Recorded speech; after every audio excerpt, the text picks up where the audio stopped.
Right, this is the Chronicles of an American Boudica. Friends, family and funerals. Number 1, Chapter 1, The Beginning of the End. She opened the heavy church doors. It was crowded, all heads turned. The woman who knew all there was to know about her was gone. How did this happen? The breath caught in her chest. She stopped to look at the small piece of porcelain that held her friend and mentor. It was as beautiful as the woman encased in it. The numbness sheathed her as amazing grace on the bagpipes made a haunting resonance. The words from the service rang out as one. In her mind, only the sound of the music entered like a long-lost solitary companion. Merle and the priest gave her instructions on what was to be done. Her life would not stop until the task was complete. I was reporting on the funeral when I saw this amazing woman for the first time. She made her entrance from the back of the church. Everyone stopped to look when she walked to the urn. You could have heard a feather fall. After the service, she spoke only to the priest and the husband, and then she solemnly took the urn. As she passed, I could smell fresh gardenias. Afterwards, I struck up a conversation with one of the congregation. That woman who walked in, who was she? A politician? A rock star, maybe? That is Boudica, was all she said. Being a young and slightly naive reporter from England, I wondered what the dickens was an American woman doing with a name like that, Boudica. I've tried not to show my fascination. I'd been gathering information on Anne Carr's, the lady whose funeral I'd just attended. But I think I'd stumbled on something bigger, something much bigger. The story of an underground queen. I was about to embark on the story of the American Boudica. After making more inquiries, I found out Boudica was to scatter Anne Carr's ashes and put her to rest. She was on a train now, bound for New York, and then to a boat. I wanted to nose around Virginia Beach some more. I could catch a plane tomorrow. I had an interview with Anne Carr's son.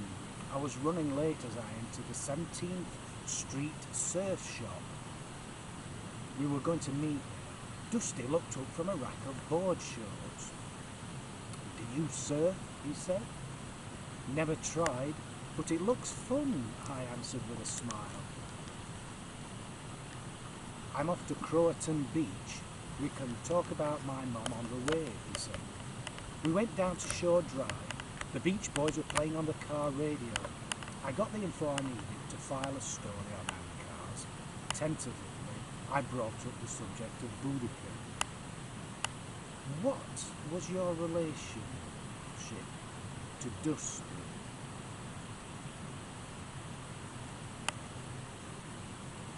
He went silent for a moment. "She's my foster sister." It seemed a difficult subject for him, so I left it for the time being. "I'm sorry to pry," I said. "It's the reporter in me. It's been a long day. Let's surf." Later at the hotel, I was sitting in the lobby waiting for Anne's daughter, Tanya. She would be my next interview.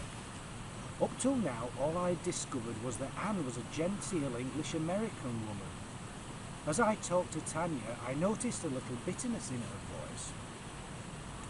She was proud of her mother, but seemed almost jealous to have to share her with all the other foster kids. I asked about the others. She told me they'd all been successful: doctors, lawyers, nurses, dancers, gamblers even. In fact, all went to the top of their respective professions. "And Boudica?" I asked. "This interview is over," is all Tanya said. She walked out on me there and then in a bit of a huff. I went to dinner at the Duck Inn. I sat at the bar. The glass and brass sparkled. It was my sort of place. As I muddled through a few papers, I felt perplexed at the lack of information on Boudica. One thing was for sure. My thirst for knowledge on this lady was growing. "You look puzzled," said the barkeep. "I'm looking for information on a particular person. Trouble is, I keep drawing a blank." "What do you want to know about?" She carried on slicing through a lemon with a very sharp knife.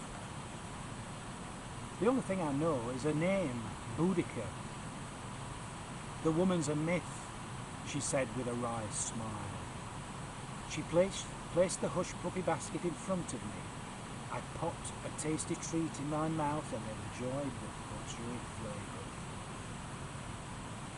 "It's said she protects children and women," said the barkeep, wiping the knife carefully on a white bar towel. I explained that I met her earlier in the day. The barkeep looked intrigued. "If there really was such a person, could you try the Princess Anne courthouse?" "Yes," I said. "What do you mean she's a myth?" I asked. At that point, the swinging doors opened and the manager walked in. The barkeep tried to look busy. She put the cut lemons in a glass and began cleaning the other glasses. The manager must have heard me talking. "So you're from old England. How do you like America?" "Enjoyable," I said. The bartender brought over my dinner. The smell of fresh broiled flounder made my taste buds water. The chef had done well. "Will you be going home soon then?" said the manager. Americans are never too subtle. More later.